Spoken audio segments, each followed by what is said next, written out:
Mesdames et messieurs, bonsoir et bienvenue si vous nous rejoignez pour ce numéro du 19h45 dans les grandes articulations.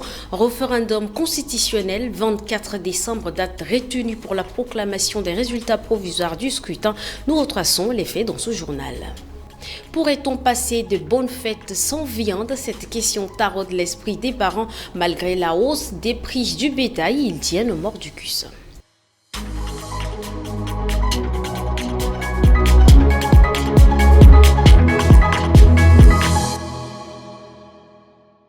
Une fois de plus, bonsoir. C'est juste une question d'heure pour connaître enfin les résultats provisoires du scrutin référendaire du 17 décembre dernier. Un vote marqué par des climats tendancieux au sein de la classe politique. Rassemor Djimleila nous retrace les faits qui ont émaillé ces échéances référendaires. D'ici quelques heures, les résultats provisoires du scrutin référendaire sera communiqué par la Commission nationale chargée de l'organisation du référendum constitutionnel. Un résultat attendu par plus de 8 millions d'Étadiens appelés aux urnes les 16 et 17 décembre pour trancher sur la forme de l'État. À la veille du résultat, la coalition pour le oui au référendum constitutionnel a demandé à la CONEREC d'annuler certains votes suite à la publication des vidéos montrant des personnes en train de bourrer les urnes. Criant victoire haut et fort, les fédéralistes, quant à eux, dénoncent des fraudes massives et exigent que les voix exprimées aux urnes soient respectées. Dans l'autre camp, des partis politiques qui ont appelé au boycott estiment que leur mot d'ordre a été respecté. Ce scrutin, qui avait débuté dès 6 heures sur l'ensemble du territoire national, a été salué par les observateurs nationaux comme internationaux, notamment la CENSAD, la CEAC, qui se sont réjouis du déroulement du scrutin. Il faut attendre demain pour savoir si le oui ou non l'a remporté. Synonyme de l'État unitaire ou fédéral pour le Tchad. Mais grand enjeu de vote reste le taux de participation, vu le manque d'engouement des Tchadiens le jour du scrutin. Le prix de 2 moutons pour 1, c'est la tendance actuelle et pour cause, la fête de Noël qui, je rappelle, sera célébrée d'ici à moins de 48 heures et les clients s'en plaignent. Nos reporters sont descendus au marché de bétail d'Abénin ce matin pour faire le constat reportage. Les plus petits de ces moutons coûtaient entre 30 à 50 000 francs. Et ce matin, leur prix a quasiment doublé selon les clients. Et c'est là à moins de 48 heures de la fête de Noël. Dire abordable, je ne pense pas. Mais nous sommes habitués parce qu'à l'approche des fêtes, le plus souvent les prix grimpent. Et c'est ce que je viens encore de constater parce qu'un mouton qu'on aurait pris à 30, 35, je viens de l'acheter à 50 000. Ce qui fait que c'est toujours la même chose. On sent qu'il n'y a pas de changement. Voilà, donc, mais on est obligé de s'y faire, c'est un peu ça. Je pense que le prix n'est pas abordable parce que tout est cher sur le marché. Et vraiment, on est obligé de le faire avec parce que c'est pas facile, mais on le fait avec amour. Bon, je trouve que les prix sont légèrement élevés, mais ça va. Et à l'approche des fêtes, on s'attend toujours à ça. Des propos que balaye d'un revers de main ce vendeur. Pour lui, cette année, les prix sont abordables et à la bourse de chacun. Les prix des moutons varient aujourd'hui entre 35 000 et 80 000 francs CFA. Par rapport à l'année précédente, cette année, il n'y a pas trop de clientèle et pour le moment, les marchés sont restés moins animés. Sacrifier un mouton à la fête de Noël est devenu presque une obligation pour des familles. Face à la cherté des vies, bon nombre de familles renoncent à contre-cœur d'égorger un mouton le jour de la fête. Et quelques informations phares de la journée ne sont pas perdues de vue. Je vous invite à les retrouver dans ce numéro d'actualité en bref de Rassemor Djimleila.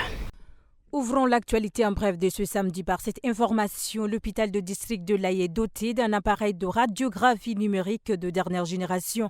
La réception et l'installation de cette machine ont été faites ce 22 décembre 2023. C'est une dotation du ministère de la Santé publique.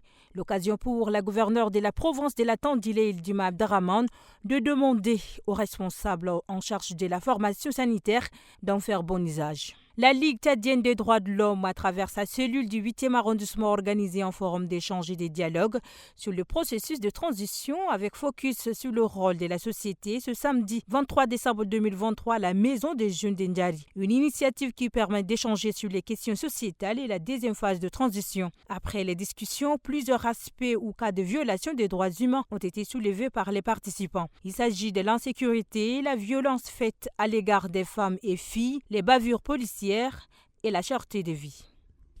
Pour clore cette actu en bref à la suite de la déclaration du pape publiée le 18 décembre et abondamment commentée, l'archevêque métropolitain de N'Djamena et président de la conférence des évêques du Tchad, Ditangar Godbe Edmond, a tenu à apporter des précisions. Son message s'adresse à la fois aux prêtres religieux et fidèles laïcs de l'Église. Ditangar Godbe Edmond dit comprendre certaines réactions car le sujet sur les couples en situation irrégulière, notamment divorcés, remariés, polygames et couples du même sexe, est très sensible. Cependant, croit le président de la conférence des évêques, beaucoup n'ont pas eu connaissance de la déclaration et réagissent à partir de la réaction des autres.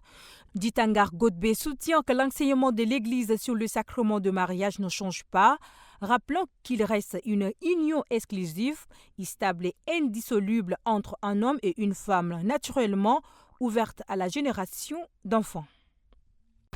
La délégation de l'Office national pour la promotion de l'emploi, conduite par son directeur Abdallah Chidi Djorkodé, a rendu visite au centre d'Akuna Espoir et le SOS Village d'enfants pour faire des dons en cette fin d'année. La cérémonie de réception a lieu ce matin. Emedolinassou.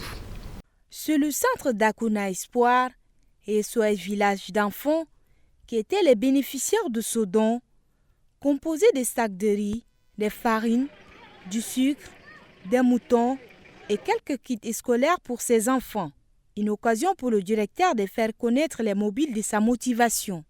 On est à la veille de la fête de Noël. Et quand on dit fête, c'est la joie. Et quand on dit fête, c'est toujours les enfants.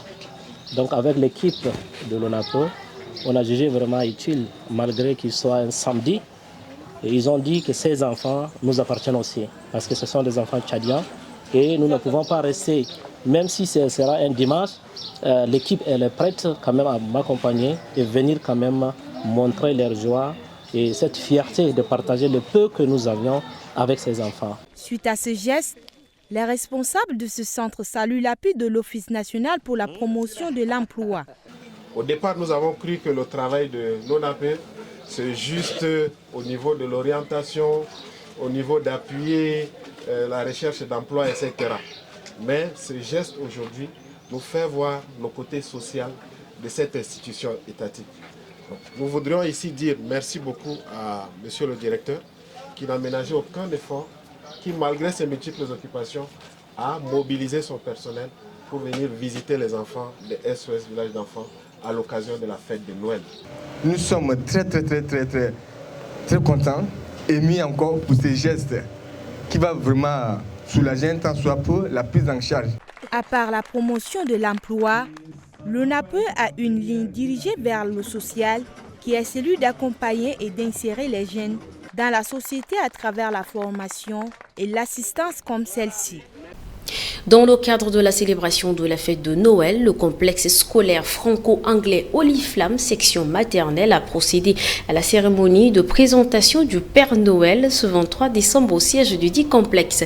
Genawondum Cynthia et Krios Boyoum y étaient pour le compte de Tchadonfo.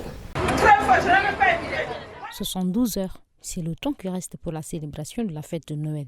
C'est dans ce cadre que les responsables de ce complexe scolaire Oliflamme ont organisé cette cérémonie de présentation du Père Noël et pour cet objectif. C'est une tradition dans notre école qu'en de pareilles périodes, nous organisons une cérémonie de présentation de l'arbre de Noël. C'est de toute première occasion pour cette pour certains de nos enfants de prendre la parole, pour s'exprimer publiquement, sans gêne, sans honte, en français et en anglais, après seulement 2 mois de cours. Je vous invite donc à bien les suivre pour mieux les apprécier, les applaudir et les encourager. C'est en présence de leurs parents que ces enfants ont présenté des récits, des chants et des danses. L'association Femmes Associées pour parrainer l'entrepreneuriat et le développement lance officiellement ses activités ce samedi 23 décembre à Ouéna-Claps.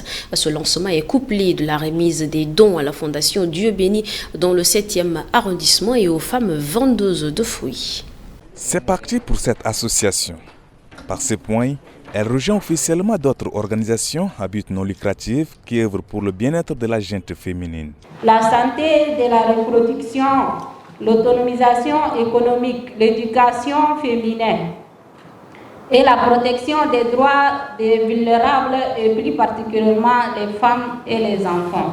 Et le premier geste de l'association fut une descente chez les femmes vendeuses de fruits derrière l'hôpital de la mère et enfants. Sur place, des kits comme parapluies ont été distribués à ces dernières.